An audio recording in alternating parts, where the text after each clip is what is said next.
Hello everybody. This is the second video for my lesson on December 22nd. Brace yourself, you're going to see me in shorts. What this is an extra credit tour my students took in 2004. There's an outside chance you might even see a parent when they are a 9th grader on this video. Anyway, this is an extra credit field trip we took on a Sunday afternoon, a beautiful day, to Graceland Cemetery to look at igneous, sedimentary, and metamorphic rocks and how we use them. The reason we use a cemetery is that's where people are nice enough to put polished rock samples with the dates that they put them out. That way you can see, oh, this one's been out for 100 years. Anyway, so I'm hitting play and here we go.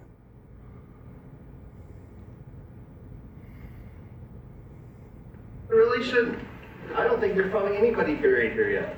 This is somebody, I'm guessing, that's probably planned ahead and bought their own stone. They made their decision what they like, their style, the color, all that stuff.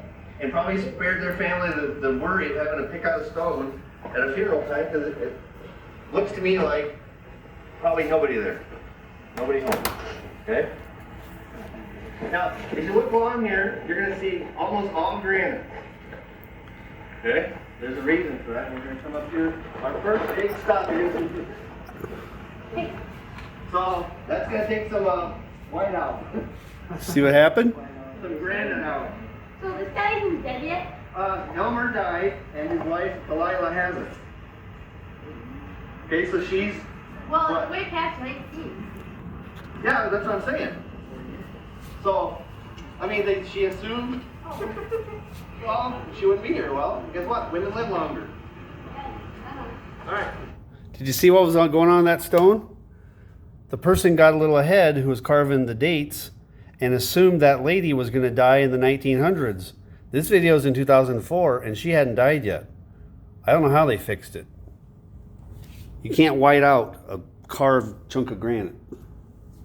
People ask, what are these things? Is that where their ashes are? No, that's where, these are flower vases.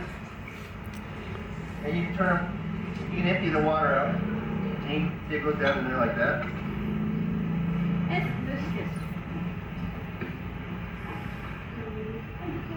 No, I have to get the screw where it goes. That's a marble, and you're going to find out. That one's marble. People don't take marble anymore. And look at the McNeil next to it. It's called nice.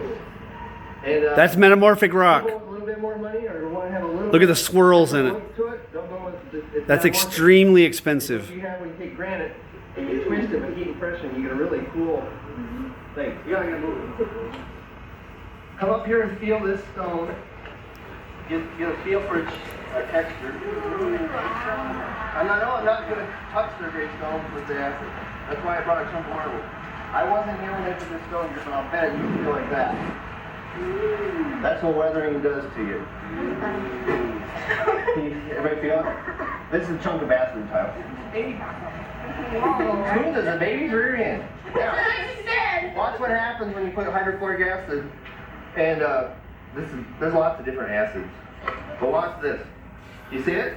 No. Yeah. Listen, you can hear it. It's eating that stone. See the bubbling? Acid rain, mildly acid is natural acid pollution. Plus, that was a CO2, just like when you pop a can of pop open and you see the fumes. Okay? I'm not going to do this to that. The rain has done that for, but I'm not going to hurt anybody's gravestones. Now, there's nobody buried right here. It's a husband and wife. Their individual markers are there. This is kind of a family stone. Okay, you get that? So you got kind of they have two chunks of marble, one each set in cement, and then a big bird one behind it. And there may be other bird ones or relatives around. Okay, I'm going to water this off. Can we pick up somebody else? Well, I'll pop this one. This is granite. If this would have been marble, you wouldn't have anything left. But don't go down the road if you can help it. In 1898, that's 106 years ago. That's 106 years of hot and cold, bird poop, and water. When I said bird poop, she yanked her hand back.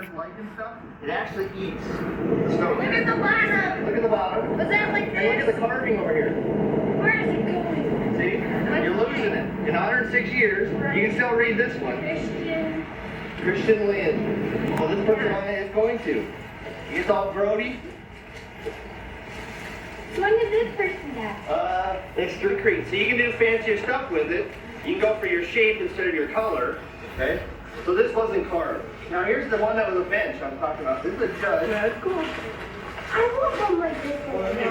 There's several people here in this family plot. There's a little curve here, a little cement thing. And his back thing said Judge Malin, but they picked marble.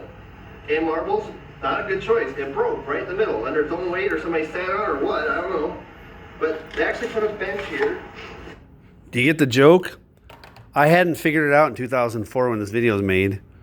This was a judge. Where does a judge sit in the courtroom? On the bench. Get it? The shade. Enjoy the quiet. A cemetery shouldn't be a creepy, depressing place after you realize, oh yeah, everybody does die. Okay. Now, this next stop is this one. This is a lot of people's favorite. The house? No, it says my meeting. That's what this says. Navy Hospital. Okay. This is not a normal choice for around here. But if you were down in New Orleans, this is normal. You don't bury people below water table if you have a choice. Now these people did it to be different. Maybe they did it, but I don't know. But whoever was in the club, in the family, decided to be buried together. They're all here. They're not underground. They're not underground. They're in there. They're in there. Ah. There's like 6 or 8 of them. Only be put in after the last person was done. Okay? So, Okay, I'm fast forwarding this, otherwise it'll take way too long. Okay? That's the only one around here. That's a rich family that had all their people put inside. Okay? Now, here's a really old one. 1877. Old marble. 1877. It's one of the oldest ones around. Garden green. Was it like pure white? That would have been, yeah. So like, if you guys ever been to Fort Snelling or driven by Fort Snelling at the airport, all this crystal clear white crosses and things for veterans, that's the same stone. 100 years from now, they're not going to look so great. Okay? Fast forwarding.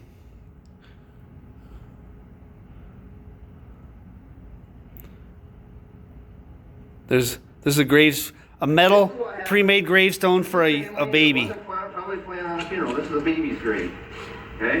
The only thing that's custom on there is a metal nameplate they bolted on with the baby's name. Ooh, look at this. This is one of my favorites. This is the size of a king-size bed. Because they'll die near each other. It's got a husband and wife underneath one stone.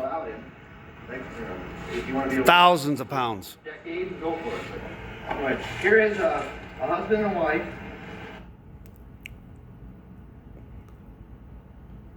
And it's got huge crystals in it. There's a crystal right here the size of an egg. That tells you this thing goes way slow. Intrusive. Have we got a quarter on them? Yeah. I know what. My God. Can you zoom in on that, SM? That's one crystal the size of bigger than a quarter. Deep inside the earth where it was That's really feldspar. well, I'm not foolish. Fast forwarding. All right, I got back. This is a story about a family.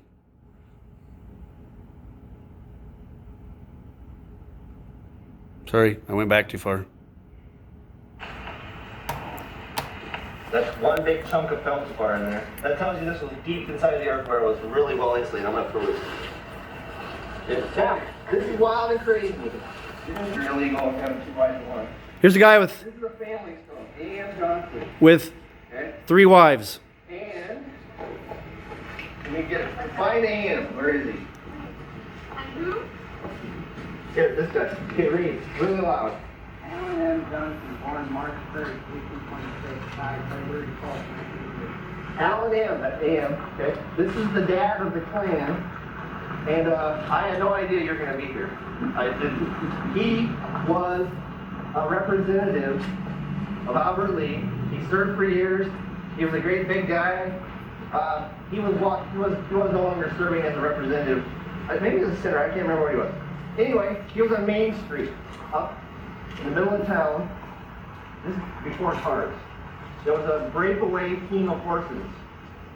Something, you know, made a lot of noise or whatever. They went tearing out down the street. He was walking across the street. The horses hit him. He was badly injured, obviously. The horses were thrown into the air. This is all the newspaper clipping I read at the Historical Society.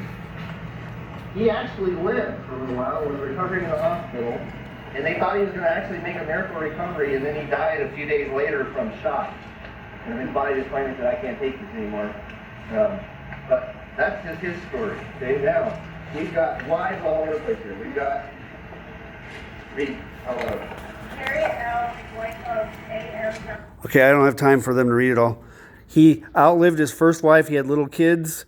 He needed somebody to take care of his kids. He married his wife's sister, which is not that creepy if you think about it. The little kids already knew their auntie, so now auntie is their mom. Okay?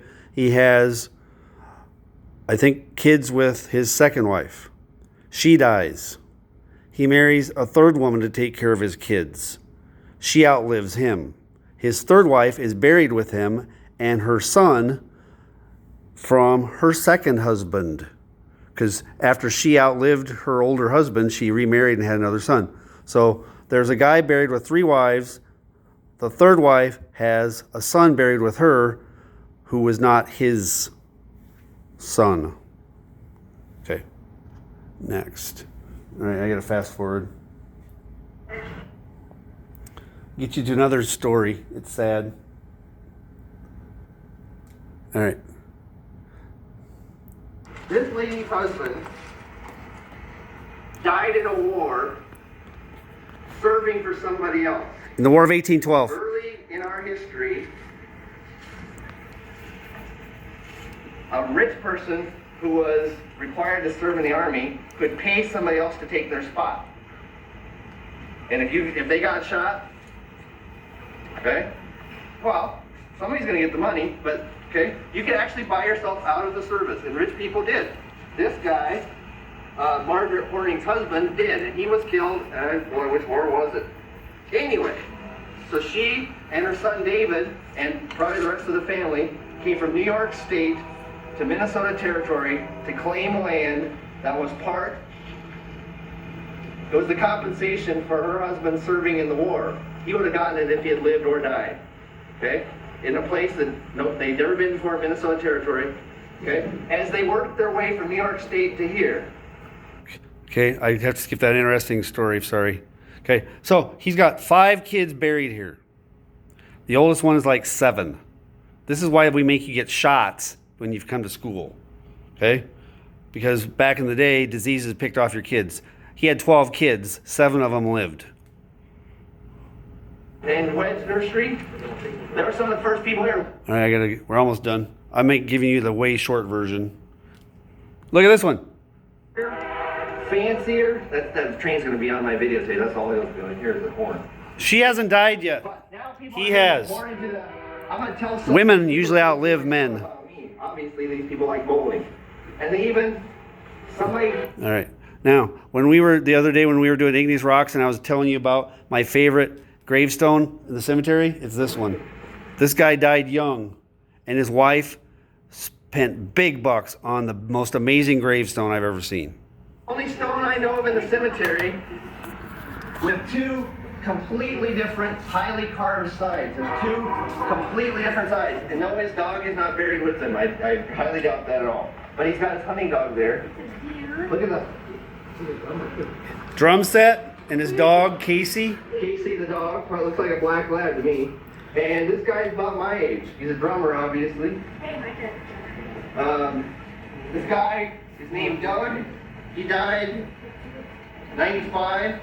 And this is one gorgeous picture. They got somebody fishing with a tent, fishing pole. You can see the line. The hair is carved on the deer. The feathers are on the ducks and the pheasants. The cattails have texture in them. You don't get this for a couple bucks. This is expensive work. Cherished best friend and loving husband. I mean, people are describing more about themselves, saying, just look at me, look at my huge stone. Now, his wife has told us about his living outdoors, drumming, and hunting dog. Okay? You can be remembered better now. I'm saving the surprise ending for last. That's right. We're headed toward. All right. This one. Please don't be on my tour. This is one of my former students. To have my students already been in the cemetery. Okay? Corey Teagues was one of the 3 kids that died in the lake when the car went in, when it was USC's, I think it was their prom. Okay? The car went in Fountain Lake right by the fire station. You may not even remember what I'm talking about.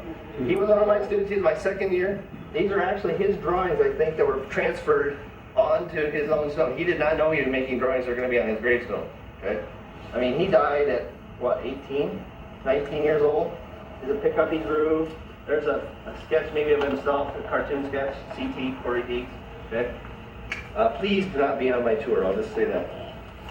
Now, we've gotten the gumption. We've actually got people buying the option. Look at the date. The guy died the day before his birthday. You know, I'll be doing this tour probably till I retire. We'll see how long these pictures last. They have to have some serious weatherproofing. So He died at an amateur rodeo in Austin the day before his birthday. All right, I'm going to hit stop on that one. Hopefully you got to the end of this. That's 16 minutes.